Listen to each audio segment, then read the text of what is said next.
बिस्मिल्लाहिर्रहमानिर्रहीम। बस बस बस बस। इय्याका नअबुदु व इय्याका नस्तईन। मेरे हाफिजाबाद के नौजवानों, बुजुर्गों, मेरी बहनों, इस शानदार इस्तकबाल का मैं आपका शुक्रिया अदा करता हूं। बहुत बहुत शुक्रिया। मैं आज सबसे पहले शौकत और आपके वालिद मेहदी भट्टी आपको मुबारक देता हूं, खराज तहसीन पेश करता हूं कि आज आपने ये ऑर्गेनाइज किया इतना बड़ा जलसा।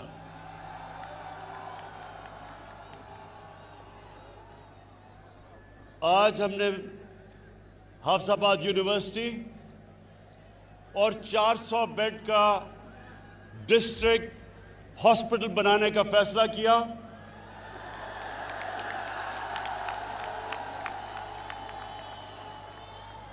और इंशाअल्लाह ये हम जल्दी से जल्दी इसलिए बनाएंगे कि ये यूनिवर्सिटी भी और हॉस्पिटल भी ये आपकी ज़रूरत है और ये हमारा फ़र्ज़ है कि हम ये आपके लिए बनाएं।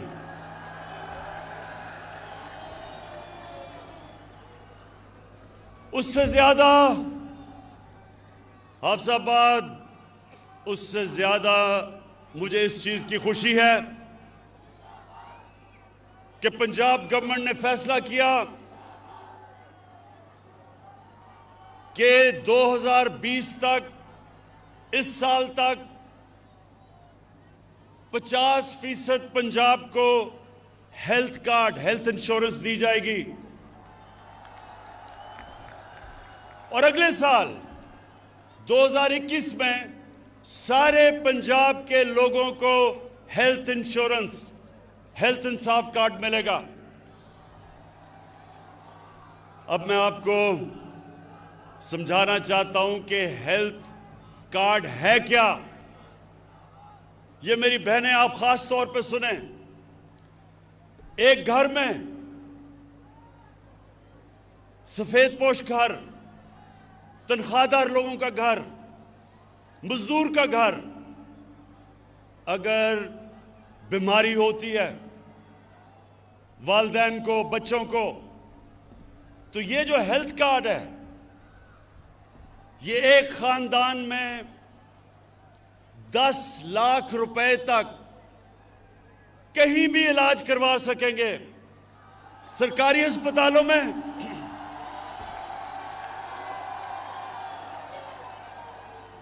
या किसी भी प्राइवेट हॉस्पिटल में।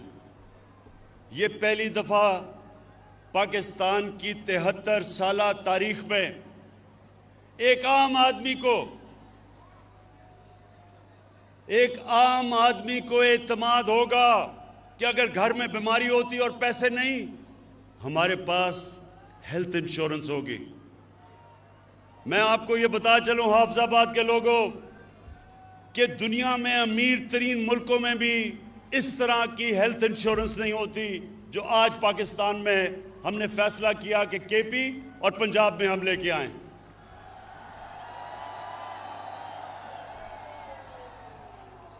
इससे क्या होगा?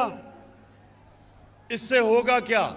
इससे यह होगा कि हाफिजाबाद जैसे इलाकों के अंदर, हाफिजाबाद जैसे इलाकों में प्राइवेट हॉस्पिटल बनेंगे। और प्राइवेट हॉस्पिटल इसलिए बनेंगे कि हेल्थ कार्ड की वजह से हर कोई इलाज करवा सकेगा। अभी सिर्फ देहातों में सिर्फ सरकारी अस्पताल हैं क्योंकि लोगों के पास पैसा नहीं। बड़े शहरों में प्राइवेट हॉस्पिटल है। इंशाअल्लाह अस्पतालों का सारे पाकिस्तान में, अभी तो खैर पंजाब में और पख्तूनख्वा में एक अस्पतालों का जाल पिच जाएगा ये हेल्थ कार्ड की वजह से। दूसरी चीज जो चीफ मिनिस्टर पंजाब ने बात की,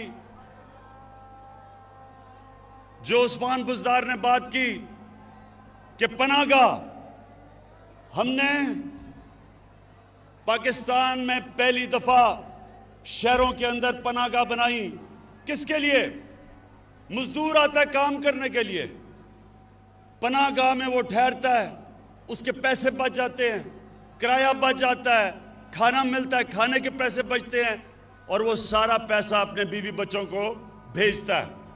ये पहली दफा पाकिस्तान के अंदर पनाहगाह बनी है और मुझे खुशी ये है कि ये हमारा जो सफर है पाकिस्तान को फलाई रियासत बनाने का, वो शुरू हो चुका है। हम इंशाअल्लाह जो अगला काम करने जा रहे हैं, जो नया पाकिस्तान हाउसिंग का मतलब क्या कि आज तक अगर आपके पास पैसा है तो आप घर बना सकते हैं, अगर पैसा नहीं है तो किराए के घर में ठहरना पड़ता था। अब नए पाकिस्तान हाउसिंग का जो हमारा स्कीम है, और 2 साल हमें लगे, एक अदालतों में केस था फोरक्लोजर लॉ का, वो जीतने में। अब ये होगा कि बैंकों से 5% सूद के ऊपर हम पैसे लेंगे और वो एक 5 मरले के घर कोई भी बना सकता है 5% सूद पे, और लंबी किस्तें, यानी कि जो आप किराए के ऊपर जो आप किराया देते हैं वो आप किस्तें देंगे और घर आपका अपना हो जाएगा, अपने घर पे छत हो जाएगी। ये 73 साल तारीख में इंशाल्लाह पहली दफा, बड़े लोगों ने रोटी कपड़ा और मकान की बात की, ये पहली दफा इंशाल्लाह लोगों को मकान मिलेगा। उसके बाद नौजवानों, एक तालीम का निसाब, ये भी 73 साल में पहली दफा हमारी हुकूमत कर रही है कि सारे पाकिस्तान में एक निसाब हो। ये ना हो कि उर्दू मीडियम, इंग्लिश मीडियम, दीनी मदरसे, एक निसाब हो ताकि गरीब घरों से भी बच्चे ऊपर आ सकें, डॉक्टर बन सकें, इंजीनियर बन सकें। जब 2013 में तहरीक इंसाफ की हुकूमत आई पख्तूनख्वा में, तो 3 साल तक हम सुनते रहे कि जी किधर है नया पख्तूनख्वा। 3 साल हमें सुनना पड़ा कि किधर है नया पख्तूनख्वा। जब इलेक्शन हुआ, और पख्तूनख्वा की एक तारीख है कि वो एक जमात को दूसरी दफा बारी नहीं देते, लेकिन तहरीक इंसाफ जब इलेक्शन हुआ तो पहले से ज्यादा वोट मिली, 2/3 अक्सरियत मिली पख्तूनख्वा में 2018 में। क्यों मिली? इसलिए कि हमारे दौर में गुर्बत पख्तूनख्वा में 27% से गिर के 18% पे आ गई। 9% गुर्बत कम हुई उस सूबे में जिधर वॉर ऑन टेरर, वो जंग की वजह से तबाही थी। वो सूबा जिधर सरमायाकार बिजनेसमैन छोड़ छोड़ के इस्लामाबाद आ रहे थे, जिधर पैसे वाले लोग सूबे से बाहर जा रहे थे, फैक्ट्रियां बंद हो रही थी, उस सूबे में 9% गुर्बत कम हुई, 27% से 18% पे। इसलिए लोगों ने वोट दी। और इंशाअल्लाह यही इंशाअल्लाह मेरा ख्वाब है पाकिस्तान के लिए कि हम अपने मुल्क में गुर्बत कम करें, सारी पॉलिसी बनाएं निचले तबके को ऊपर लाने के लिए। जिस तरह का हेल्थ कार्ड है, जिस तरह का तालीमी निज़ाम है, जिस तरह का अस्पतालों का निज़ाम है, जैसे जैसे नीचे से लोग ऊपर आएंगे और जैसे जैसे पाकिस्तान एक फलाई रियासत बनेगी, इंशाअल्लाह यही कौम एक अजीम कौम बनने जा रही है। और दूसरी चीज, हाफिजाबाद के लोगों, अब ये जरा गौर से सुनो। इस वक्त जो पाकिस्तान में दूसरा हमें काम करना है और कर रहे हैं, वो है कानून की बालादस्ती कायम करना। ये क्यों जरूरी है? ये हमारे नबी सल्लल्लाहु अलैहि वसल्लम ने मदीना की रियासत जब बनाई तो उन्होंने कहा कि बड़ी कौमें तबाह हुई तुम्हारे से पहले, जिधर एक कानून अमीर के लिए और दूसरा गरीब के लिए था, ये गौर से सुने, जिधर ताकतवर के लिए एक कानून और कमजोर के लिए दूसरा, उस कौम में कानून की बालादस्ती नहीं आती। जब भी एक कौम आगे बढ़ती है तो कानून की बालादस्ती आती है। कानून के सामने सब एक बराबर। इस वक्त हमारे मुल्क में ये जो सर्कस लगाई हुई है, ये जो सर्कस लगी हुई है, ये वो लोग हैं 30 साल से इन्होंने इस मुल्क को लूटा। ये अमीर तरीन हो गए और कौम को कर्जों में डुबा दिया। इनके लिए एक और कानून था, आम चोर जो भैंस चोरी करता था या जो मोटरसाइकिल चोरी करता था, उसके लिए एक और कानून था। और ये जो अरबों रुपया चोरी करके मुल्क का बाहर लेके जा रहे थे, इनको पाकिस्तान का इंसाफ का निजाम नहीं पकड़ता था। अब इनको मुश्किल पड़ गई है। पहली दफा जो केसेस नैब के अंदर इनके दौर में बने हुए थे, हमने नहीं केसेस बनाए, ये इनके दौर के केसेस थे।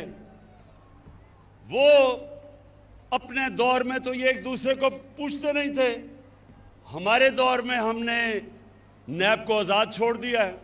इनके दौर में नैब इनकी गुलाम थी, हमारे दौर में आज़ाद है।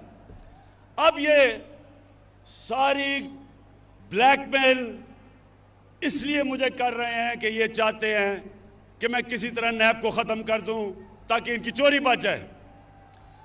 हाफिजाबाद के लोगों, पहले मुझे बताओ, क्या मैं इनको छोड़ दूं?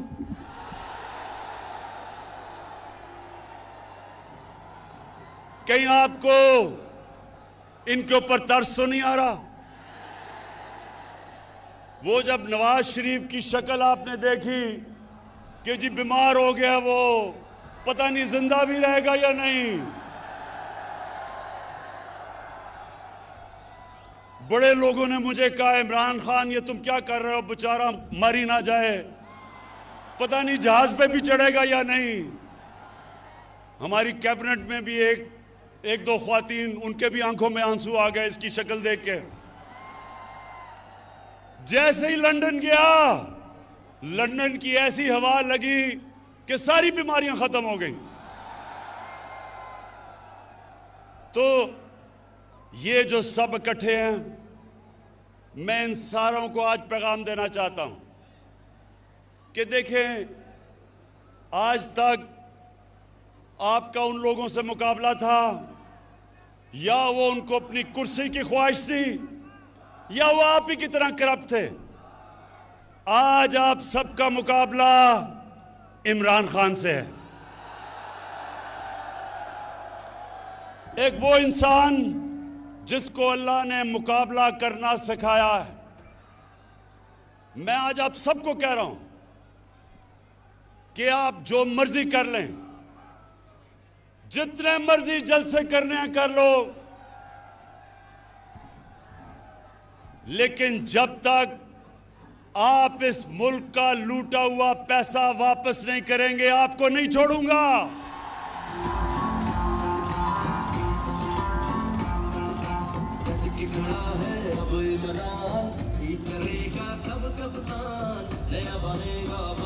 बस।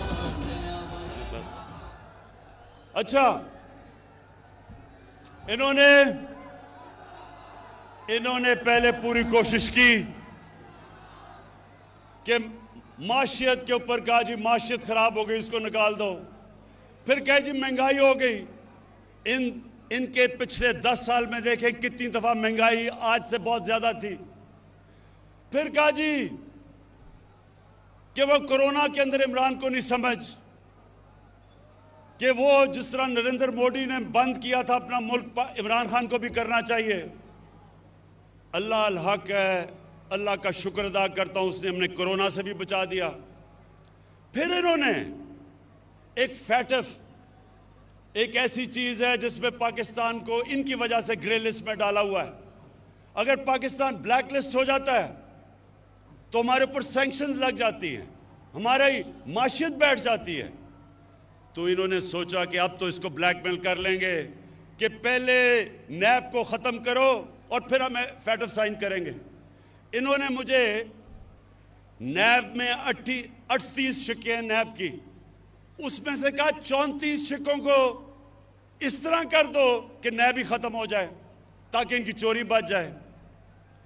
जब मैं नहीं माना तो इन्होंने क्या किया कि इन्होंने अदलियों पे भी हमला किया। 3 चीफ जस्टिस बैठे हुए थे जिनके खिलाफ इन्होंने बातें शुरू कर दी कि जी नवाज शरीफ ने कहा फैसला ही गलत था। 3 चीफ जस्टिस थे, अदलियों का भी अटैक किया और फिर पाकिस्तान के आर्मी चीफ और ISI चीफ को अटैक किया। आर्मी चीफ और ISI चीफ को अटैक करने का मतलब फौज को अटैक करना। यहां मेहदी भट्टी बैठे हैं, इनका बेटा बलूचिस्तान में शहीद हुआ।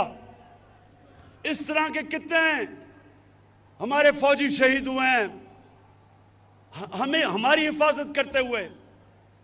लेकिन वो आदमी बाहर लंदन में बैठ के यहां हमारी फौज के खिलाफ साजिश कैसे कि जब अब कहते हैं कि मैं आर्मी का चीफ और जो ISI का चीफ है उसको फौज बदल दे, तो क्या फौज कोई एक जमहूरी इदारा है? क्या उन्होंने नो कॉन्फिडेंस मोशन पास करना है?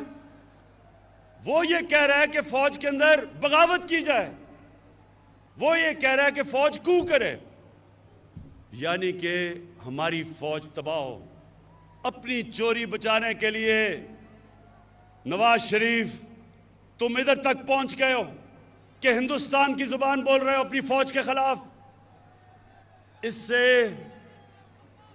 इससे मेरा अज़म और मजबूत है कि तुम्हारी तरह के लोग, तुम्हारी तरह के मीर जाफर, मीर सादिक और मीर याद सादिक, इनको इंशाअल्लाह जब तक हम इनको कानून के नीचे नहीं लेके आएंगे और इनका पैसा नहीं निकालेंगे, इंशाअल्लाह मैं इनको नहीं छोड़ूंगा।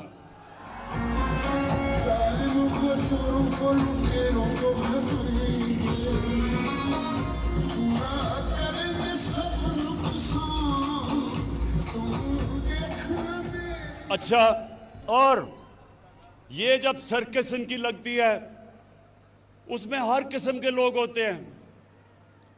एक ऐसा आदमी है जो कि कहता है इमरान खान की वजह से इस्लाम को खतरा है। मैं उनको एक पैगाम देना चाहता हूं और हाफिजाबाद के लोगों, आप इसकी गवाही देना। आज तक पाकिस्तान की 73 साल तारीख में, हाँ मैं इसी की बात कर रहा हूं, कि डीजल ये कहता है कि इमरान की वजह से इस्लाम खतरे में है। मेरी वजह से इस्लाम खतरे में नहीं है, आपकी तरह के लोगों की वजह से इस्लाम खतरे में है। मैं आज चैलेंज करता हूं, पाकिस्तान की 73 साल तारीख में किसने आज तक अपने नबी सल्लल्लाहु अलैहि वसल्लम का, उनका जो मौक़िफ़, उनके लिए कौन इस तरह इंटरनेशनल स्टेज पे खड़ा हुआ है मेरे अलावा? चैलेंज करता हूं आपको।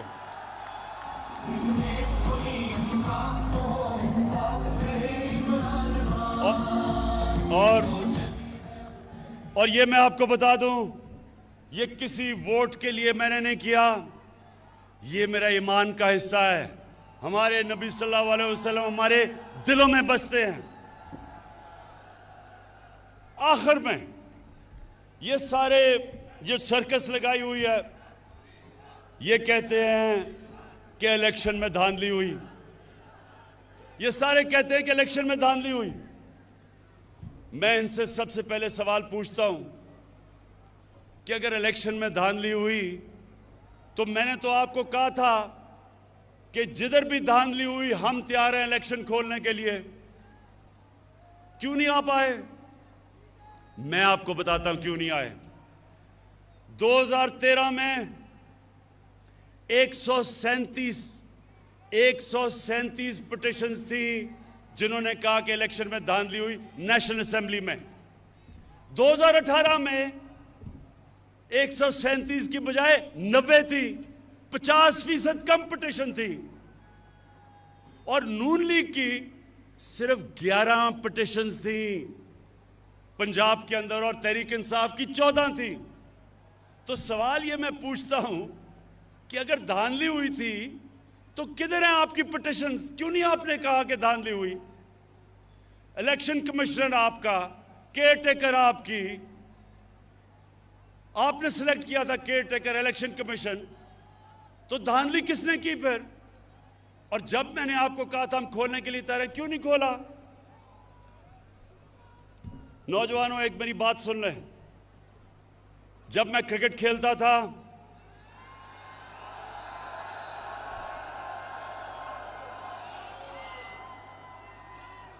तो मेरे दौर में अपने अपने अंपायर होते थे। जो मुल्क होता था जिधर आप क्रिकेट खेलने जाते थे उनके अपने अंपायर थे। तो ज्यादातर जब टीमें हारती थी दूसरे मुल्क में तो वो कहती थी अंपायरों ने हमें मैच हरा दिया। तो मैं वो क्रिकेट की तारीख का 150 साल तारीख में वो पहला कप्तान था जिसने कहा कि न्यूट्रल अंपायर आने चाहिए, यानी कि अपने अंपायर नहीं होने चाहिए, दूसरे मुल्क से अंपायर मंगवाओ ताकि वो न्यूट्रल हो। और आप अगर दुनिया की क्रिकेट की तारीख उठा के देखें तो पहला कप्तान था जिसने अपने मुल्क में दुनिया की सबसे ताकतवर टीम वेस्ट इंडीज के साथ न्यूट्रल अंपायर मंगा के मैच खेला। और फिर दूसरी टीम जो मंगवाई न्यूट्रल अंपायर से, हिंदुस्तान से जब हमारा मैच होता था ना पाकिस्तान उधर जीतता था क्योंकि जब टीम हारने लगती थी उनके अंपायर आ जाते थे, ना हिंदुस्तान यहां जीतता था और कई दफा हमारे अंपायर भी हमारी मदद करते थे। तो मैं पहला कप्तान था जिसने हिंदुस्तान में जाके हिंदुस्तान के अंपायरों के होते हुए हराया हिंदुस्तान को। और फिर बस और फिर जब हिंदुस्तान पाकिस्तान आई तो हमने न्यूट्रल अंपायर से उनके साथ मैच खेला और हमारी वजह से आज दुनिया की क्रिकेट में न्यूट्रल अंपायर हैं। जो हारता है वो हार मान जाता है, वो कहता है क्योंकि अंपायर अब न्यूट्रल है। आज मैं आपके सामने वादा करता हूं अपनी कौम से, ये मेरी हुकूमत है जो पहली दफा पाकिस्तान में एक ऐसे इलेक्शन करवाएगी कि जो हारेगा वो भी मानेगा कि इलेक्शन साफ और शफाफ हुआ है। इसके लिए हम कई चीजें कर रहे हैं। हम इलेक्ट्रॉनिक वोटिंग कर रहे हैं। हम एक इलेक्ट्रॉनिक वोटिंग यानी टेक्नोलॉजी का फायदा उठाएंगे। हम इसके ऊपर पूरा काम कर रहे हैं। हम इंशाल्लाह सारे वो कदम उठाएंगे कि ऐसा इलेक्शन होगा जो सिर्फ पाकिस्तान में एक दफा हुआ था 1970 में, जब सबने कहा कि साफ और शफाफ इलेक्शन है। उसके अलावा सारे इलेक्शनों में जो हारता था वो कहता था कि इलेक्शन में धांधली हुई। ये जो अब इलेक्शन होगा, हम इलेक्शन रिफॉर्म्स कर रहे हैं, टेक्नोलॉजी लेके आ रहे हैं। जो जो चीज़ें हमने पूरा स्टडी किया कि कैसे साफ होगा, सारी इस्लाहत कर रहे हैं। और इंशाअल्लाह जिस तरह क्रिकेट की दुनिया में मैं पहला कप्तान था जो न्यूट्रल अंपायर लेके आया, आज इंशाअल्लाह पाकिस्तान भी याद रखेगा कि वो हुकूमत आई जिसने पहली दफ़ा पावर में होते हुए साफ और साफ इलेक्शन करवा के भरपूर तरीके से इलेक्शन जीता।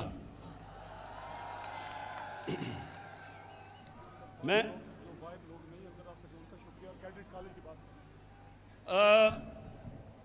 शौकत ने मुझे कहा है कि अभी लोग बहुत बाहर खड़े हैं जो अंदर नहीं आ सके, उनको भी मैं उनका शुक्रिया अदा करता हूँ, खुशामदीद कहता हूँ उनको। और मैं आखिर में ये फिर कहता हूँ कि हमने सारे जो इलाके हमारे पीछे रह गए थे और हाफिजाबाद भी पीछे रह गया था, हम आपके लिए पूरा काम करेंगे। आपके लिए यूनिवर्सिटी, आपके लिए DHQ बड़ा 400 बेड का हॉस्पिटल, और इंशाल्लाह ये जो कैडेट कॉलेज चाह रहे हैं, इंशाल्लाह एक कैडेट कॉलेज के ऊपर भी हम काम शुरू करेंगे। बहुत बहुत शुक्रिया।